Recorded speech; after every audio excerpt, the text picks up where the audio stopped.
This is the office panel, talking about office in Brooklyn.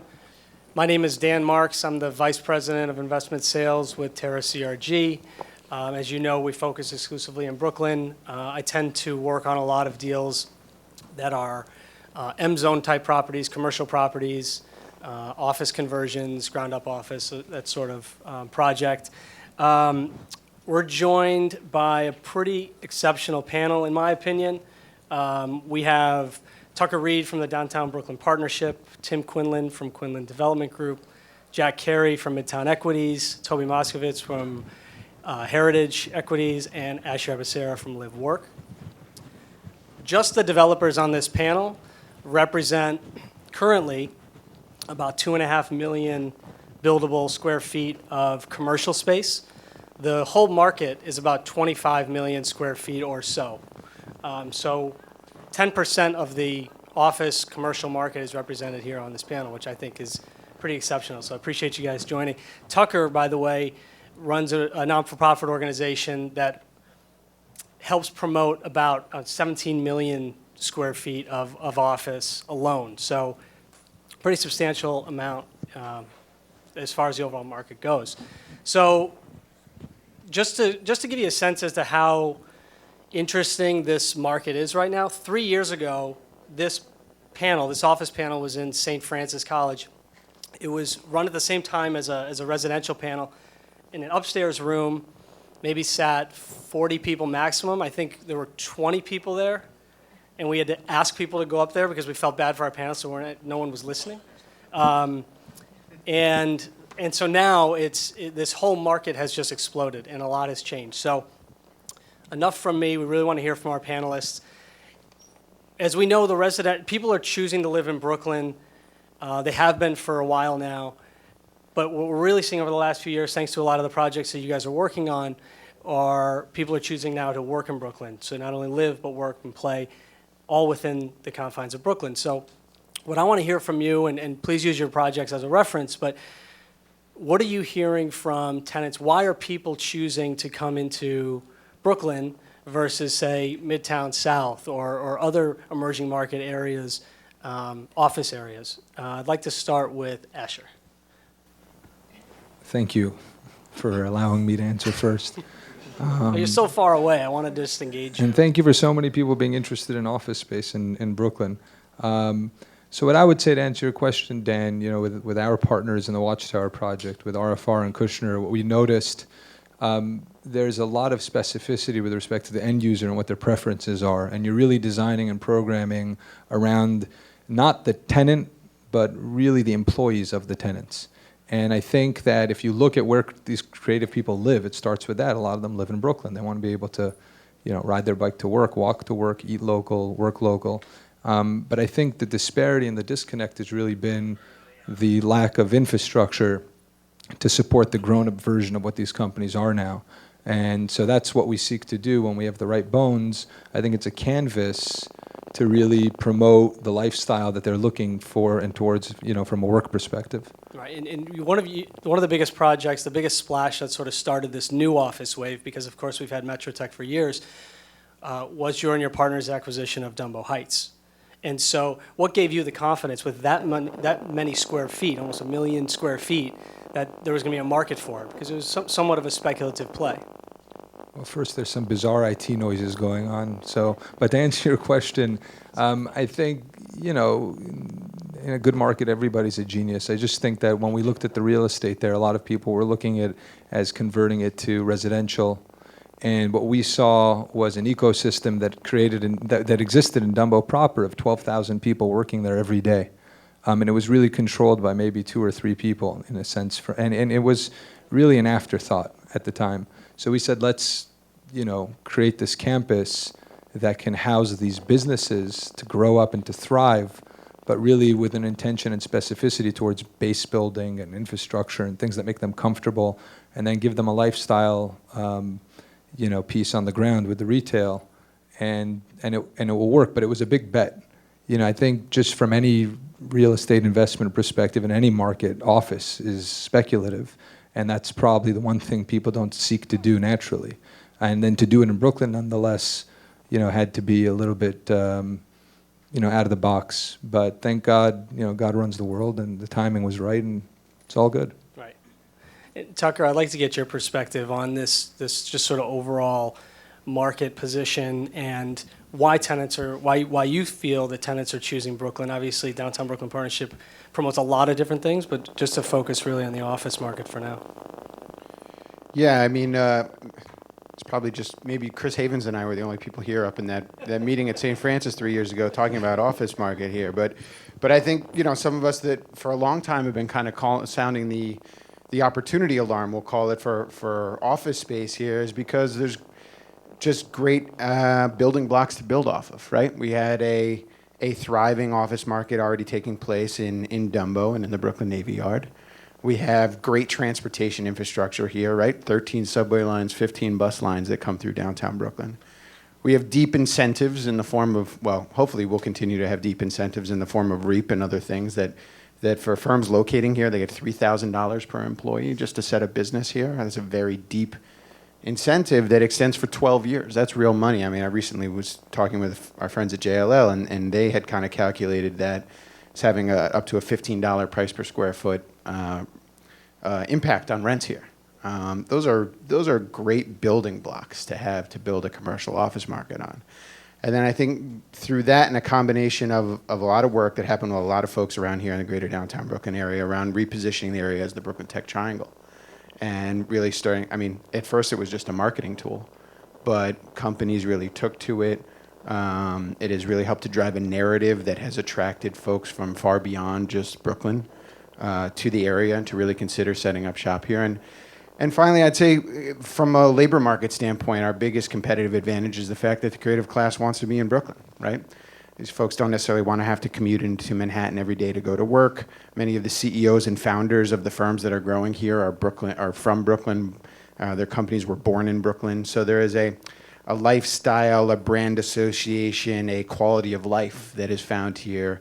And you take, 2 or 3 of those factors and combine them together, you really got something to work with. The fact that there is such an amalgamation of all of those things to work with, it's incredible to me that the Brooklyn office market hasn't taken off even further yet, and I think we're about to see us really turn a curve, and we're really at the tip of the iceberg. Really at the tip of the iceberg. I totally agree. I think what you've seen leases actually getting announced and people actually starting to move in and activate some of these office spaces where in the last few years it was a lot of talk, and now you're actually having larger leases. I mean, Etsy over at Dumbo Heights was sort of the first one to really make a big splash as far as large footprints go, because there seems to be this sort of unlimited demand for smaller type spaces. But I know, Jack, over at Empire Stores, you guys have frantically been doing a lot of leasing. You have a tremendous project there, about 500,000 square feet, a lot of space to fill. How have you guys worked on trying to satisfy the demands of the tenants and really try to attract larger tenants? I know you were sending around amazing marketing packages with Brooklyn Whiskey, I think, was involved in that, great marketing books. But beyond that, how were you able to attract those tenants to a project like that? So look, playing on what we just heard from the first 2 speakers, Dumbo is probably going to be the hub for the most creative types that you see here anywhere in New York City. They already live in the area. And if you look at the lifestyle, you look at what we're able to deliver in a project like Empire, I'll use that as an example. I mean, certainly between our project and your project, we're going to be bringing on close to 1.5 million feet of more office. You ask how we get to fill it. We wish we had more space. You're able to deliver things in a project like Empire that are very difficult to deliver anywhere else in New York City. And what do I mean by that? So we have floor plates that are in excess of 100,000 feet on one floor. For a lot of these TAMI-type tenants and the tech tenants, which driving most of the interest that we see and is most of the demand that's coming in, that's something that's really special. And you're taking these authentic, in our case, 150-year-old building that has these magnificent schist walls, heavy timber and brick construction. It's that feel that these tech tenants are looking for, and modernizing them, like Asher was talking about before, with the best that you can from an infrastructure standpoint. Add on top of that, and TAMI tenants were historically looking at places like Midtown South. There you go, you pay your $80, $90 a foot, and there's another building 40 feet away from you, and that's your view. Come to a place like Dumbo or come to Empire Stores, you're looking at rents in the 65 starting for that old space that I was talking about, and we'll complement that with brand new office space that we have, full glass panoramic views of the city. At the $85 range, take off what is a very real incentive in terms of the REAP, and that is 15. It could be even slightly more than that, depending on the density of the tenants that you're putting in. And now you have just from a price standpoint, they're in there at almost half of what there would be in Manhattan. But in Manhattan, you're not going to get a building situated in the middle of a park, and arguably the most exciting park that New York City has to offer. I heard that Brooklyn Bridge Park is now on one of the top 10 destinations for tourists. And we saw last year or I should say last weekend, rather, about 200,000 people that were walking through, and that's really, getting into the height of the season. And this is a park that isn't even done being built out. So if you take the lifestyle, which is really what it's all about. Brooklyn is very cool. It's the coolest city on the planet. It has been for a couple of years, and it's no longer the best kept secret here. The world is starting to see it. And when Chris and I spoke, Chris Havens was one of the first phone calls. We're looking at this RFP.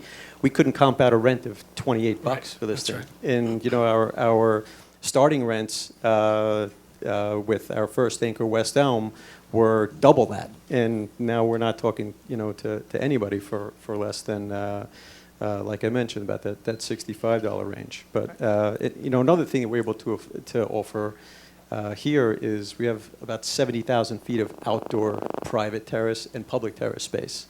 That's in addition to a rooftop park.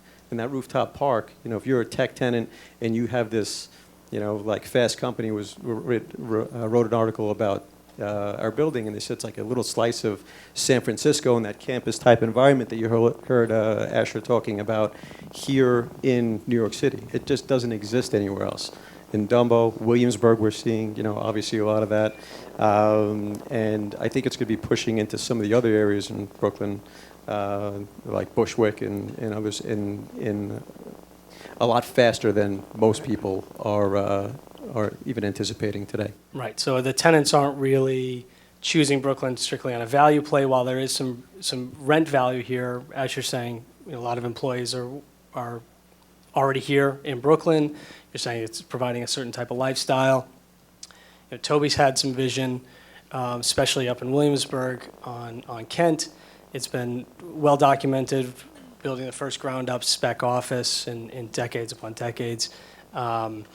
And Toby, how have the tenants' reactions to your project? What's the tenants' reaction been to your project over the last year or so? Because I know you spoke about this project last year, but what's happened sort of since then? What's been going on as far as tenant interest goes? The types of tenants and the floor plates that most people are looking for right now.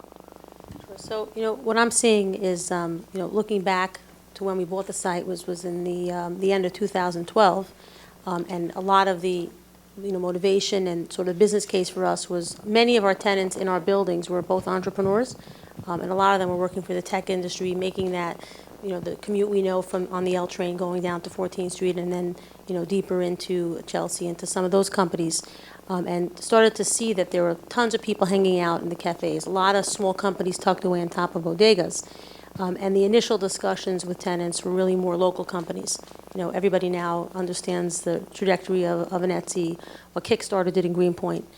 Certainly Vice has now hit national, gotten a huge amount of national attention and raised hundreds and hundreds of millions of dollars. But our initial focus was really on local companies. We assumed we build a nice warehouse-style building using a lot of traditional materials, and do almost pre-built spaces of 500 to 2,000 square foot locations. Had those same calls with Chris Havens, trying to understand the history of Brooklyn and what kinds of companies would be here. And what's interesting to have witnessed over the last couple of years is the changes in the market and how Brooklyn has hit both national and international companies and become really a destination and a place people want to be. So certainly everybody knows now Amazon is right next door to us, right behind the White Hotel.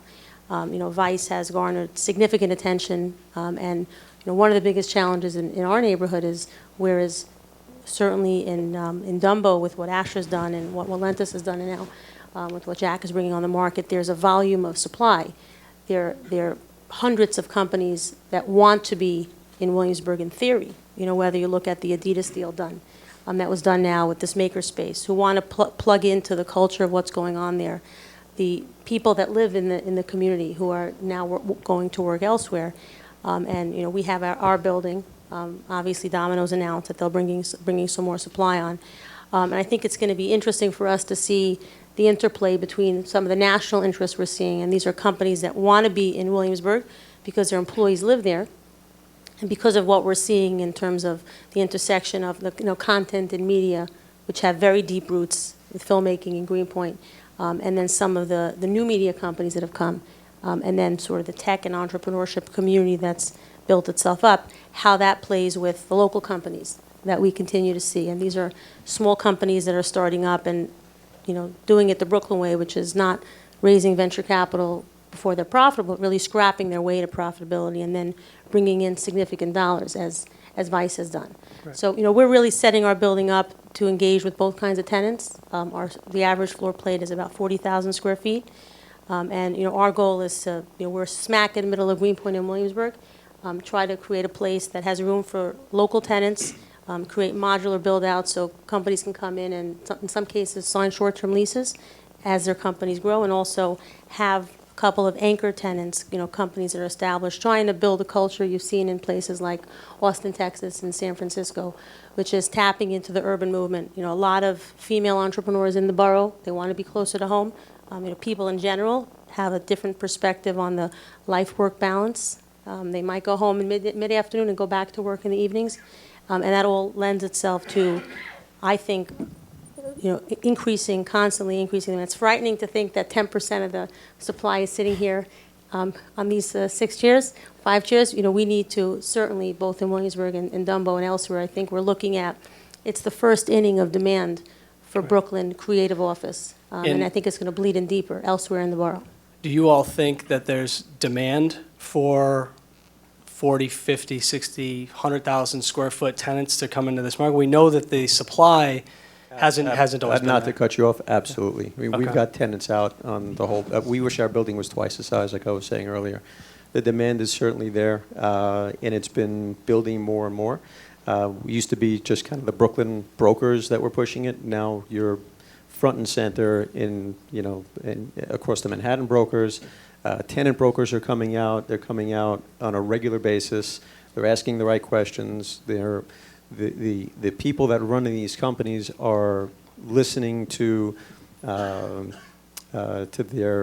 employees, to the market, to what they've been hearing about in the past, and saying that Brooklyn is a place that we have to look at. It's no longer the outlier. It's the place that we know we're going to have to be there within the next 3 years. Now let's go find the right product. Great. This is great news to a Brooklyn broker that focuses on a lot of this stuff. So, and You're going to Tim, need a this, Manhattan office. and Tim, this has to be good news for you. You and your team picked up 41 Flatbush not too long ago, 230,000 square feet or so, 250, 60, 70, 80, 90. Big. 350. Depends on my loss factor. We're going to get to that. So I know you guys are the very early stages of planning and everything like that, but what has been the response to your project now that it's just been out in the press? Yeah, well, to echo what Jack was just saying, I wish our building was 5 times as big. I don't think we can push the loss factor that far, but we have recently closed. We have not started officially leasing, marketing, branding the building. We're really focusing on our plans and filings right now, and already we've had a lot of interest from tenants directly for taking space in the building. And I'm not talking about one floor, which is for us is about 26,000 square feet. I'm talking about the entire building, or half the building. This isn't 2,500 square foot, 5,000 square foot users. This isn't the old stereotypical traditional Brooklyn tenants of before. These are either companies that started in Brooklyn or looking to expand, or guys coming from Manhattan lured over by the incentives we touched on before, the fact that the employers want to be close to their employee base. Everyone's living in Brooklyn now. I know of one guy who moved his offices actually to Bushwick, unfortunately, but because he found out, he's a Westchester guy, but 80% of his employees lived in Brooklyn. It didn't even cross his mind. He was a Manhattan guy, was going to stay in Manhattan. But the fact that I'm sitting here as traditionally considered a residential builder. Right, We when haven't done when an I called office- you, Yeah. you said, which panel? Yeah. I said, no, the office panel. But it's a totally unique situation because I haven't seen it really in this market where a residential developer who's been doing strictly residential for the last decade or more finds a property that you can actually do residential development. You can actually build free market, you could build condo, whatever, but you're choosing office in this market. It's unheard of. Can you walk us through how you made that decision to Yeah. go office versus resi? Yeah, there's a number of factors. In terms of Brooklyn itself, we're all here today. We know Brooklyn is no longer the value play, the back office play. Brooklyn has emerged. It's its own city now, as it once was. It's the third or fourth largest city in the country if it was its own. It has its own identity now. So I consider it its own city, and I look at it that way. People want to be here. That's the big change from when I was growing up in New York. People elect to be here. It's not just because something's cheaper. So when that happens, everything else changes. But economically, when you're underwriting and you're looking at this project, it's Right. a large project. How do you justify office over residential? Right. Well, that has to do. I'll boil it down to supply and demand, and we're talking about the demand now. Basically, Brooklyn being the fastest employment growth is happening there, with vacancies at 2.5%, 3%. Basically zero. There's strong demand, and on the supply side, there's great limitations to making an office building work, at least in the areas that I'm in and these guys are in, where you're competing against residential builders. I know, because we're doing 2 rentals right now in downtown Brooklyn. They wouldn't work as office buildings. They're ground up. So we saw a building. It was in great shape. Structurally, elevators worked. It was a relatively easy or economically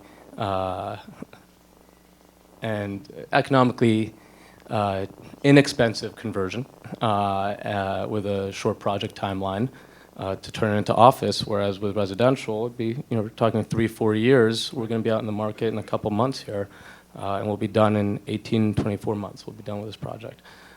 So there was reduced market risk that attracted us to it. The fact that we didn't have to put too much money into the building kept our basis low.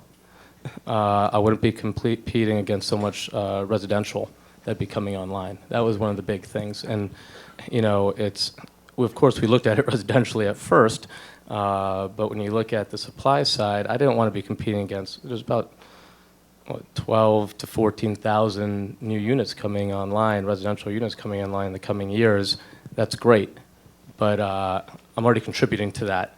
And when I look around, there's some great limitations for producing new office space, both land basis, financing. Speaking about the supply, when we were taking a look, and I'm sure this is similar to what everybody else here is experiencing, the reason why I think we couldn't comp out, a number anywhere near where we were able to get was hard to find an A building in an A location with A infrastructure. It just didn't exist. You might have had a couple of outliers, which were, great buildings, maybe not the right size, maybe not in quite the right area, but when you wind up looking at taking a piece of property that is far and away incredible from a location standpoint, and then you take the bones of some of these old buildings and the infrastructure that, they just don't build them the way they used to build them 100 years ago, and that there's no authenticity that you're going to wind up recreating today that's going to, match that as far as a factor from a design standpoint, from just an authenticity of a workspace and open loft standpoint,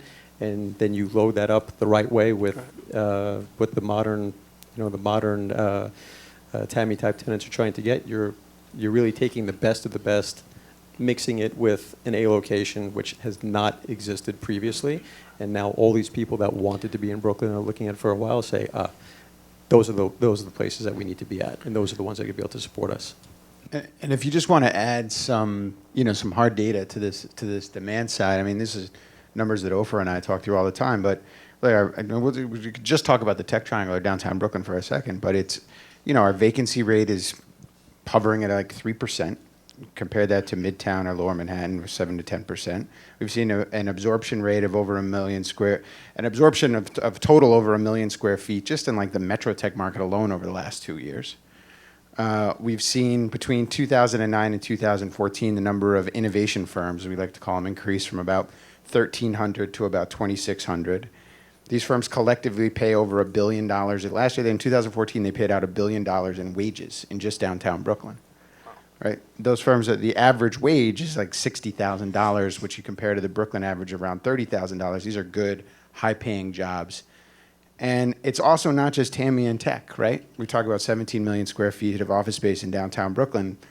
14 million of that is made up by traditional tenants. JP Morgan doubled down, I think, really as a result of a lot of the action that we've seen last year, and moved 3,000 more employees here. So while the creative sector is the new one and really driving growth, this growth doesn't need to be limited to those types of tenants either. And I think once we start to see, and I do think we're going to start to see, ground up commercial that has no comp, the way Jack is talking about, in the kind of greater downtown Brooklyn market, you may start to see financial tenants, healthcare tenants that are looking for a break on the price point in comparison to Manhattan, and are willing to consider a brand new Class A office building in the Brooklyn market.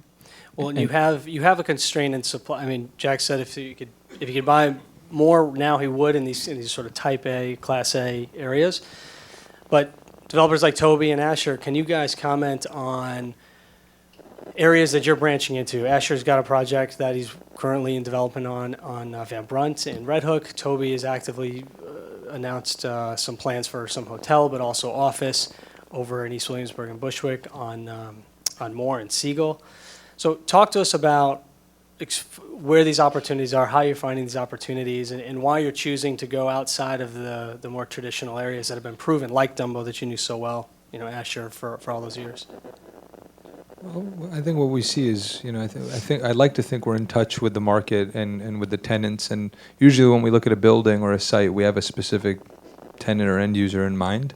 Like I said before, if the bones are good and we think it's the right canvas, it's really about troubleshooting the right base building infrastructure, and that's what's lacking most in the market. I think if you're anywhere within proximity to any kind of transportation and you have good bones, you can't have enough office in Brooklyn. You just can't. I mean, the one thing to think about that's remarkable that I thought about for the first time while I was listening to everybody, my partner Aaron, for example, we did a job and he ran it soup to nuts in the Gowanus. It's 92,000 rentable feet. It's a beautiful red brick building. He leased up the entire building, probably in 3 months. Not one ad, no broker representing us, and I think blended we did $42.50 a foot there, and he's done, with the job. And when we underwrote the deal and I looked at it, all we knew is we liked the real estate, but we didn't think somebody would come in at that level. But we had a tenant in mind. In Red Hook, I just really liked the building, and I remember I went to see it the first time with you, Dan. And I said to myself, there's got to be someone who needs to have this because it's so special. And we signed a lease with a $20 billion tech company who's taking half the building. So they'll announce that when they're ready. You can announce it now if you want. I know I could, but I can't. It doesn't mean much to people, NDAs in the real estate world. But to me it does. So I can't announce it. But so the idea is if you have a good backdrop, and you invest. And biggest thing is to give the tenants the confidence that you're going to deliver what you say you're going to deliver. They don't want to get burned. They want to know you're going to deliver on time. So I want to go to Toby, and then we're going to probably have to wrap up. Probably time for one question, maybe two questions. So go ahead, Toby. So, I just echo what Asher is saying. We recently bought a piece in what's technically East Williamsburg, because Dan knows his maps well, but people call Bushwick. Even the Bushwick Art Collective paints our building. And, basically, it was a beautiful building right near the L train. I actually have a branding company I work with that's a block and a half away, so I knew a lot of people living in the neighborhood. And that decision was driven by, many of the things discussed on this panel, which is you have to really look at Brooklyn as its independent market. Everything from what Jamestown's doing in Industry City to the activity and historically the visionary approach of Walentis and Dumbo, and then what Asher's doing in Gowanus and what others, recently announced, Savannah and Normandy moved in Bushwick. And I think there's a moment in time, it feels like the day in 2009 I showed up in North Williamsburg where there was no money. So on the one hand, it looked like a depression, but on the other hand, tech and the economy in New York was booming. And there was very, very low vacancy rates on the residential side. And there's a moment in time where there's a tremendous disconnect between people who want to be here and want to work here and tenants. We're speaking to a European company. I have no idea how they found Bushwick, who wants to be in my building. And somehow discovered Brooklyn and knows exactly where they want to be and which street they want to be at. And I'm sure Asher has similar tenants approaching him in Gowanus, where the market and the tenants and business and entrepreneurship understands what Brooklyn is. And I think the challenge and opportunity is that the way the industry in real estate is set up, because there are no comps, because you have to be a visionary, it hasn't yet connected. And that's why the vacancy is so low, and I think it'll continue. And I heard someone tell a story, I think it was actually Ralph Hertzko told a story about David Walentis, that maybe 30 years ago, 25 years ago, they were walking in Dumbo with a bank. He wanted him to help get financing for his buildings, and the banker was walking under the bridge and heard the noise and said, "Oh my God, this is crazy." And David looked up and said, "Don't worry, the mayor says he'll put soundproofing." And the banker said, "Thank you very much." He left. So that's the moment in time that we're at, and it's really about recognizing that the people want to be here, people want to work here. It's not about cheaper buildings, it's not about anything, it's about the multi-hundred-year culture of entrepreneurship. In the 1800s, I think 30% of industrial output in America was coming out of North Williamsburg, Havemeyer. Think of all the names, the Domino Sugar Factory. And that's happening again. In East Williamsburg, I walked down the street one day, I met the guy who founded Fine and Raw. He's from South Africa. A couple of days later, I met another guy from the West Coast who opened a local coffee shop and is in the furniture business. You're meeting a lot of guys, Toby. Yeah. And I'm no comment. And basically, it's really, I think it's about this culture of entrepreneurship. It's well beyond tech. It's well beyond media. And, I'm honored to be a part of it. I'm sure everybody here is as well. And we're hoping that next year you'll have a much smaller percentage of the Brooklyn development pipeline sitting here in these seats. It's hard to finance spec development, ground up. It's equally hard to buy buildings in strange areas, thinking about potential tenants. But I think I speak for everyone. I say that demand is there and it's continuing to grow. And I don't see that vacancy rate changing anytime soon. As quickly as people are bringing these buildings online, they're tenants that are finding out about these neighborhoods. And then certainly you have the Brooklyn companies that are growing and wanting to fill these spaces. Great, thank you. So, well, kudos to you guys for having the vision, to go into this. It really feels like a commercial boom all of a sudden. It really feels like sort of what the residential market was going through 3-4 years ago. It seems like we're just starting this boom, so I appreciate that. I think we have time for maybe one question, two questions, if there's any questions out there. The answer lies within the zoning. So it depends on what the zoning is for that property. Typically in the area I know you're talking about, it's strictly M zone. So where Toby's developing right now, it's a manufacturing zoned area. So as of right, if you're going to do a development like Toby's doing, it's going to be a strictly commercial office, some retail component, maybe hotel, depending on the zoning. So, I'd say that I actually heard Carl Weisbrod speak a couple weeks ago. I testified at the city council hearings on commercial zoning. The city is looking at these areas. That part of East Williamsburg is right near residential development. Right. But you have to think about the decision Bloomberg and Amanda Burden made, I guess it was now 15 years ago, and the pockets of commercial Brooklyn that they protected, including North Williamsburg. And what would have happened, I don't think we'd be having this conversation today if all of Brooklyn would be residential. So without speaking about specific neighborhoods, I think it's critical for a borough that's really a city to sustain and maintain itself, that there be commercial districts where residential development is limited. Otherwise, as difficult as it is to finance it and to bring tenants in, it makes it more difficult vis-a-vis potential residential development. So certainly that conversation is going to play out. I think the city is reviewing a lot of these areas, but we're an active buyer in commercial districts, as I've been since 2011. So I'd say that it really depends. I'll speak first because I'm speaking both ends of the spectrum. We're building brand new ground up office, dealing with some larger tenants there where they want to build out their own. And then I'm similar to Asher doing some of the retrofits in older buildings. We're finding, at least in East Williamsburg and Bushwick, the tenants, as big as they are, want a turnkey solution. So we're building out almost what I call, commercial units. We're making decisions about sizing, in some cases doing it for specific tenants, and others investing the capital and actually building the spaces out. Because, to Jack's point, as much as everybody loves old buildings, they don't want to be in the real estate business.